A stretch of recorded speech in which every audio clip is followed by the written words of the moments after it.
Buckle up, we are blasting off into the math universe.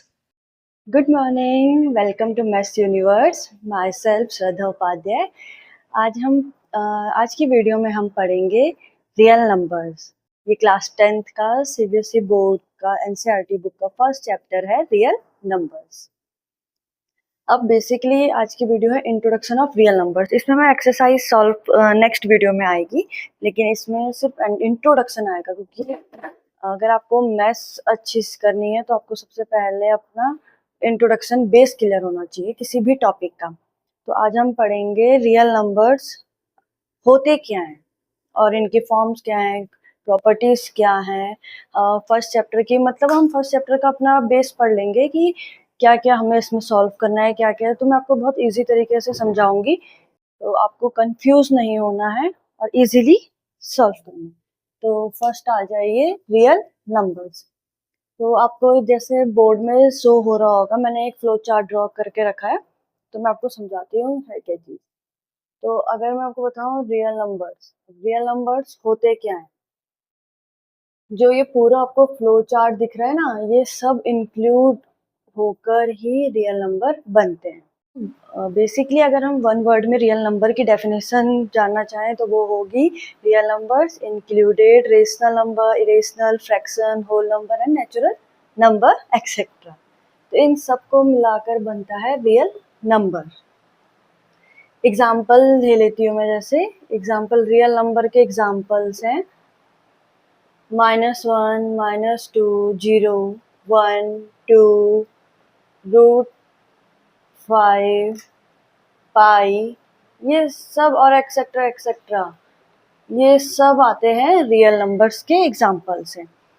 तो अब मैं आपको थोड़ा सा इलेबोरेट कर देती हूँ। ये इसमें कंफ्यूज मत होना, मैंने फ्लो चार्ट सिर्फ इसलिए बनाया है, ये इसका चार्ट है कि आप इजीली समझ सकें कि एक्चुअली चीज़ है क्या क्या, कंफ्यूज ना हो जाए कि इतना सारा पढ़ने के लिए दे रखा।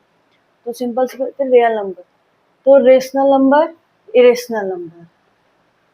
रेशनल नंबर हो गए वो नंबर जिनको हम p अपॉन क्यू की फॉर्म में लिख सकते हैं, मीन्स फ्रैक्शन की फॉर्म में लिख सकते हैं, इसलिए इसका एक टाइप फ्रैक्शन भी है।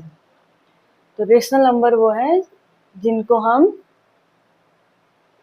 p अपॉन क्यू इनकी फॉर्म में लिख सकते हैं, और जो टर्मिनेटिंग डेसिमल्स होते हैं उन्हें हम रेशनल नंबर कहते हैं। सो बेसिकली रेशनल नंबर की डेफिनेशन क्या है? Rational number those number whose written as a form of p upon q। Simple सी बात है, फ्रैक्शन की फॉर्म में, whereas q does not equal to 0। q की वैल्यू कभी भी 0 नहीं हो सकती। ये न्यूमरेटर हो गया ना, और ये डिनोमिनेटर हो गया, तो इसकी वैल्यू तो कभी भी 0 नहीं हो सकती। तो ये हो गया हमारा रेशनल नंबर। एग्जाम्पल आप ले सकते हो रेशनल नंबर के, जैसे 1/2। अब आ जाते हैं इरेशनल नंबर। तो जो हमारी इस टाइम का जो बुक है, जो हम फर्स्ट चैप्टर पढ़ेंगे रियल नंबर्स क्लास 10 का, उसमें हम इरेशनल नंबर्स को प्रूफ करना सीखेंगे। मेन हम यही पढ़ेंगे कि इरेशनल नंबर कैसे प्रूफ किए जाते हैं। ठीक है, तो इरेशनल नंबर वैसे डिस्क्राइब तो मैं वहाँ पे भी करूँगी एक्सरसाइज के टाइम पर, लेकिन इरेशनल नंबर आप जान लीजिए वो नंबर जो p अपॉन क्यू या फिर a अपॉन b, कोई भी नंबर है, इसकी फॉर्म में ना लिखा जाए। मीन्स कोई भी नंबर इस फॉर्म में ना हो, वो इरेशनल नंबर है। एग्जाम्पल √5, ये इरेशनल नंबर है। √2, ऐसे ही एक्सेट्रा एक्सेट्रा, ये आ जाएंगे आपके इरेशनल नंबर्स। अब आ जाते हैं हम फ्रैक्शन। फ्रैक्शन बेसिकली हमने बहुत बार पढ़ा है। तो फ्रैक्शन वो नंबर्स हैं जिनमें न्यूमरेटर डिनोमिनेटर से डिवाइड किया जाता है। Numerator is divided by denominator, means simple सी चीज़ है, इस चीज़ को हम फ्रैक्शन कहते हैं।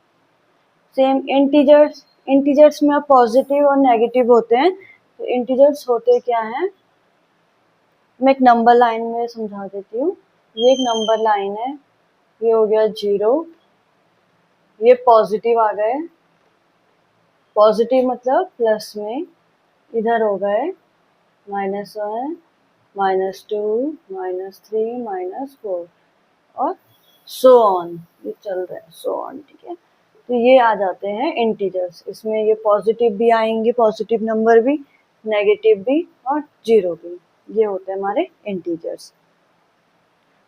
अब इसमें एक चीज लिखी नहीं है, वो है नेचुरल नंबर्स। हाँ, पहले होल नंबर्स बता देती हूँ। Whole numbers, all numbers are whole numbers included zero. सारे नंबर्स होल नंबर हैं जीरो के साथ, जीरो भी इंक्लूड है। सेम ऐसे ही नेचुरल नंबर है, नेचुरल नंबर जीरो के अलावा वो सब हमारे नेचुरल नंबर है। और रियल नंबर तो आप समझ ही गए होंगे, रियल नंबर्स, ये all are included is known as real numbers. तो बेसिकली ये सब जो थोड़ा बहुत, ये जो मैंने इधर वाली जो चीज़ें बताई हैं, ये हमने 9th में भी पढ़ी है, तो बस मैंने एक रिवाइज दिया है। अब आ जाते हैं हम अपने सिलेबस पे। सो हम अपने सिलेबस पे आ जाते हैं। ये सारे टॉपिक, ये आपकी समरी है आपके चैप्टर की, फर्स्ट चैप्टर की। तो फर्स्ट हम पढ़ेंगे फंडामेंटल थ्योरम ऑफ अर्थमेटिक, जो है कि कंपोजिट नंबर। अब कंपोजिट नंबर क्या होते हैं? All natural numbers are composite number whose more than 2 factors. जिन भी नंबर के दो या फिर दो से ज़्यादा फैक्टर्स हैं, वो कंपोजिट नंबर होते हैं। तो फंडामेंटल थ्योरम क्या है कि एवरी कंपोजिट नंबर factorized या फिर expressed can be expressed या फिर factorized as a product of prime number, then the factorization is unique। तो सिंपल सी बात है, हम इसमें बस ये बोल रहे हैं कि किसी भी कंपोजिट नंबर को जब हम फैक्टराइज करेंगे तो प्रोडक्ट ऑफ प्राइम नंबर्स होता है, ठीक है। दूसरा हम इसमें करेंगे एलसीएम एंड एचसीएफ फाइंड। अब एलसीएम क्या होता है, ये हमने पढ़ रखे हैं अपनी पिछली क्लासेस में। एलसीएम होता है लीस्ट कॉमन मल्टीपल और एचसीएफ होता है हाईएस्ट कॉमन फैक्टर, ठीक है। देन थर्ड पढ़ेंगे हम to prove irrational number. Irrational number को प्रूव करना हम आगे क्वेश्चंस में करेंगे, जिसमें ये वाली थ्योरम मस्ट यूज होगी। बेसिकली थ्योरम क्या कह रही है कि जो ए स्क्वायर है, अगर वो डिवाइड हो रहा है पी से, सो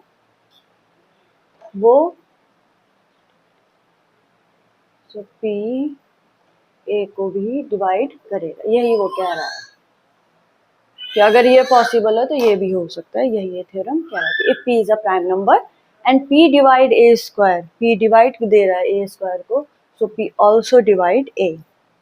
तो where A is a positive number, A यहाँ पर नेगेटिव नंबर नहीं हो सकता है, ए पॉजिटिव नंबर है, ठीक है। अब इसमें हम आगे एक्सरसाइज में हम एक ये चीज और पढ़ेंगे, LCM into HCF is equal, product of LCM and HCF is equal है product of the two numbers. ये मैं बताऊंगी क्या है, आगे हम क्वेश्चंस में करेंगे। और यही हमारी समरी है आपके फर्स्ट चैप्टर रियल नंबर की। सो आप सबको समझ में आ गया होगा। अगर आपको वीडियो इफेक्टिव लग रही है, आपके हिसाब से बनी है, आपको समझ में आ रही है, तो प्लीज़ मेरे चैनल को सब्सक्राइब करें और लाइक और शेयर बटन प्रेस करें। Thank you.